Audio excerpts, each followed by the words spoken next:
बिस्मिल्लाहिर्रहमानिर्रहीम। अस्सलाम वालेकुम नाज़रीन। आज मैं आपको बनाना सिखा रही हूँ hash brown finger fries pakora. ये बहुत मज़े के बनते हैं और बहुत इजीली आप इसको स्टेप बाय स्टेप फॉलो करके बना सकते हैं। जो यंग लड़कियाँ होती हैं वो भी बना सकती हैं। और आप लोगों से एक छोटी सी रिक्वेस्ट है कि आप एक दफ़ा दुरूद शरीफ पढ़ के, दुरूद इब्राहिमी पढ़ के हमारे प्यारे नबी सल्लल्लाहु अलैहि वसल्लम को तोहफ़ा कर दें और उसकी बरकत के साथ ही मेरे चैनल को सब्सक्राइब भी कर दें, बेल आइकॉन का बटन भी प्रेस कर दें। और चलिए अब हम इसको बनाना स्टार्ट करते हैं, ताकि अगर दुरूद शरीफ की बरकत आप पे हो और मुझे भी उसका सवाब मिले। तो चलिए अब हम इसको बनाते हैं। बहुत प्यारे, बहुत मज़े के और बहुत क्रिस्पी बनते हैं।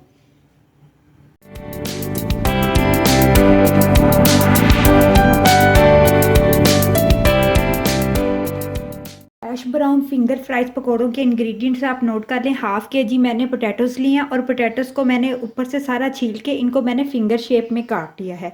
इसके साथ मेरे पास 50 ग्राम बेसन है और 50 ग्राम मेरे पास मैदा है।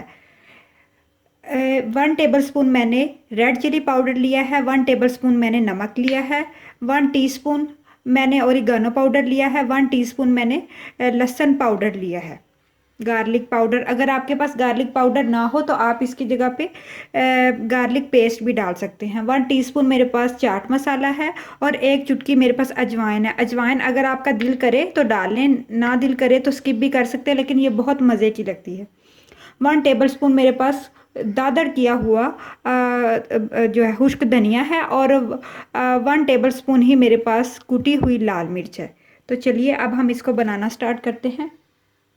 आलूओं को मैंने अच्छा सा छील के वॉश करने के बाद मैंने इनको हल्का सा नीम गर्म पानी, जो कि हमारे हाथों को बर्दाश्त हो जाए, उसमें मैंने भिगो दिया था। और अब इन तमाम आलूओं को मैं एक प्लेटर में डाल दूंगी। नीम गर्म पानी डालने से आलू जल्दी फ्राई हो जाते हैं और अंदर से थोड़े सॉफ्ट हो जाते हैं।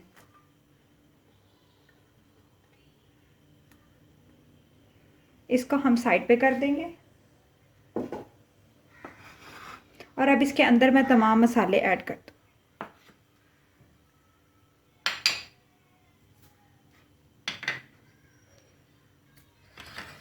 और पानी में भिगोने से जो एक्स्ट्रा आलूओं के अंदर जो वो लेसलापन होता है ना, वो भी ख़त्म हो जाता है। अब इसके अंदर बेसन ऐड करूँगी। सारा बेसन एकदम से ऐड आपने नहीं करना, ना ही मैदा, थोड़ा थोड़ा करके हम ऐड करेंगे और इसको अच्छा सा हाथों के साथ मिक्स कर लेंगे। पानी ही ऑलरेडी जो हमने आलू इनको भिगोया हुआ था, तो इनमें नमी है, तो इसकी वजह से आपने इसके अंदर पानी ऐड नहीं करना। वैसे तो पकोड़ा बनाने के लिए अगर आप थोड़ा सा पानी अगर आपको लगे तो आप ऐड भी कर सकते हैं, लेकिन इस तरह से आपके जो आलू हैं वो बहुत क्रिस्पी बनेंगे। अब थोड़ा सा बेसन और थोड़ा सा मैदा ऐड कर देंगे। मैदा डालने से पकोड़े हों या इस टाइप की कोई भी चीज़ हो, बहुत क्रिस्पी बनती है। अच्छा सा हम इनको मिक्स कर लेंगे।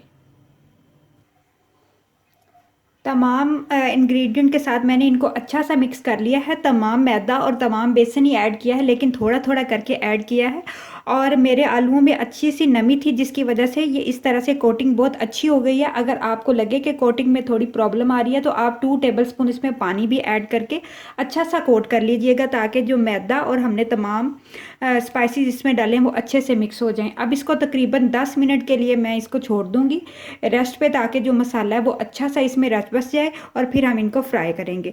अगर आप चाहें तो आप इसके अंदर थोड़े से प्याज और थोड़े से हरी मिर्चें भी ऐड कर सकते हैं, लेकिन मैं सिर्फ पोटैटोज़ के बना रही हूँ, तो इस वजह से फिंगर फ्राइज़ हैं तो पोटैटोज़ के ज़्यादा मज़े के लगते हैं। तो आप अपनी मर्ज़ी से थोड़ा बहुत स्पाइसेस भी बढ़ा सकते हैं और प्याज और बाकी इंग्रेडिएंट्स जो पकौड़ों में इस्तेमाल होते हैं वो भी इसमें ऐड कर सकते हैं। तो अब इसको तकरीबन 10 मिनट के लिए हम रेस्ट पे छोड़ देते हैं। तो नाजरीन, ऑयल हमारा अच्छा सा गर्म हो गया है और इसको भी रेस्ट पे रखे हुए तकरीबन 10 मिनट गुजर चुके हैं। तो चलिए अब हम इनको मीडियम फ्लेम पे फ्राई करते हैं। बहुत तेज़ आपने आंच पे इनको फ्राई नहीं करने, नहीं तो ये अंदर से कच्चे रह जाएंगे और ऊपर से ये जल्दी फ्राई हो जाएंगे। और बहुत ज़्यादा आपने क्राउड भी नहीं करना, 2 पार्ट्स में आपने इनको फ्राई कर लेना है। हल्का सा जब गोल्डन शेड में चले जाएंगे ना, फिर हम इनको निकाल लेंगे। आपने बहुत मीडियम सी फ्लेम, अच्छा ऑयल गर्म होना चाहिए। अगर आपका ऑयल अच्छा गर्म नहीं होगा तो जो आपके फ्राइज़ हैं या कुछ भी आप फ्राई करने वाली चीज़ इसमें बना रहे हैं तो वो जो है ना वो चूस लेंगे। आलू होंगे, ख़ास तौर पे आलू तो बहुत जल्दी ऐसी चीज़ों को चूस लेते हैं। और एक मेरी सिस्टर है, उसने मेरे से कमेंट में पूछा था कि अक्सर हम अंडे वाली जैसे शामी कबाब या ऐसी चीज़ फ्राई कर रहे होते हैं तो उसके अंदर ऊपर झाग बन जाती है, तो झाग ना बने इसके लिए आप थोड़ी कोई टिप बता दें। तो मैं आप उनके साथ एक टिप शेयर करती हूँ। जब आप शामी कबाब या कुछ भी ऐसा बना रहे हो तो आप ऑयल के अंदर चुटकी हल्दी की डाल देंगे तो कभी भी वो ऑयल झाग नहीं बनाएगा। तो अब ये जब हल्के से अच्छे से फ्राई हो जाएंगे तो तब हम इनको निकाल लेंगे। जी तो नाजरीन आप देख सकते हैं कि ये डार्क गोल्डन कलर शेड में जा रहे हैं, अच्छे से ब्राउनिश कलर में ये फ्राई हो गए हैं। तो बहुत ज़्यादा भी इनको फ्राई नहीं करना, अंदर से भी अच्छे से कुक हो गए हैं। तो चलिए अब हम इनको डिश आउट करते हैं। जी तो नाजरीन मज़ेदार से और बहुत टेस्टी, बहुत क्रिस्पी हमारे हैश ब्राउन फिंगर फ्राइज़ पकोड़े बिल्कुल रेडी हैं। आपने इस रेसिपी को घर में ज़रूर ट्राई करना है। और लास्ट में मेरी एक छोटी सी आपसे गुजारिश है कि जब भी खाना बनाया करें, एक दफ़ा दुरूद शरीफ पढ़ लिया करें या खाना बनाते वक्त दुरूद शरीफ पढ़ते रहा करें, तो आप यकीन करें कि खाने का टेस्ट दुबाला हो जाएगा। अल्लाह ताला की बरकत उस पर आ जाएगी। तो अपना बहुत सारा ख्याल रखें। अल्लाह ताला आपको बहुत खुश रखे। अल्लाह हाफिज़।